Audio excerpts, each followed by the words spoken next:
Astrology simplified में आपका स्वागत है। आज हम चर्चा कर रहे हैं कि हमारी विदेश यात्रा कब होगी। जातक की कुंडली को देख के हम ये जान सकते हैं कि उसकी विदेश यात्रा के योग कब बने हैं और कब वो जा सकता है। इसके लिए हमें कुंडली का अध्ययन करना होता है।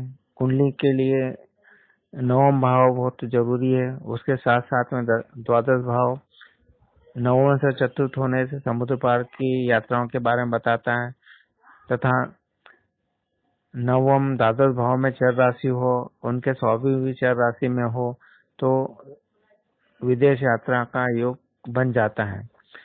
अब विदेश यात्रा कब होगी ये सब दिखाता है कि इनकी कौन से ग्रह या की दशा अंतरदशा चलेगी, तब हमारी विदेश यात्रा होगी। ये जानने के लिए हम देखेंगे कि जब भी नवम भाव के स्वामी की दशा चलती है या अंतरदशा चलती है तो जातक विदेश यात्रा का योग बन जाता है। इसके पश्चात गोचर के हिसाब से भी देखें तो गोचर के जब बृहस्पति और गोचर का जो शनि है वो अगर 12वें भाव को देखे या 12वें भाव के स्वामी को देखे तब भी विदेश यात्रा के योग बन जाते हैं।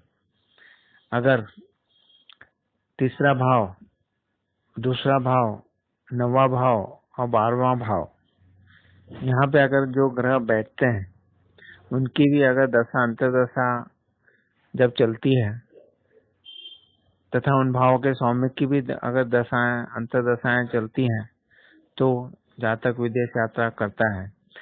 तीसरे भाव, दूसरा भाव, 9वां भाव, 12वें भाव और इनके स्वामी की जब दशा अंतरदशा चलती है तब भी विदेश यात्रा होती है।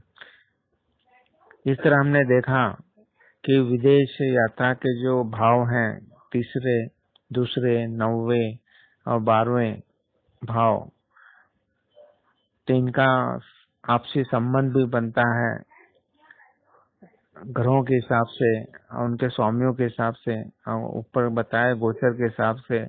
जब इनकी दशाएं अंतरदशाएं चलती है तो व्यक्ति अवश्य ही विदेश यात्रा करता है।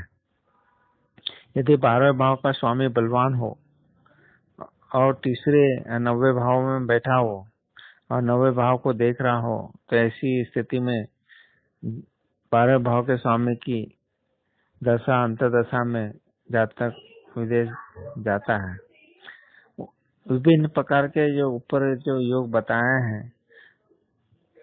जो भाव बताए हैं, वो अगर चर राशियों में भी रहेंगे तो चर राशि विदेश का कारक है। तो बहुत से हमें देखेंगे कि जो भी भाव हैं वो अगर चर राशि के होंगे या जो ग्रह भी हैं वो अगर चर राशियों में बैठेंगे तो उनकी दशा अंतरदशा में जातक विदेश जाता है।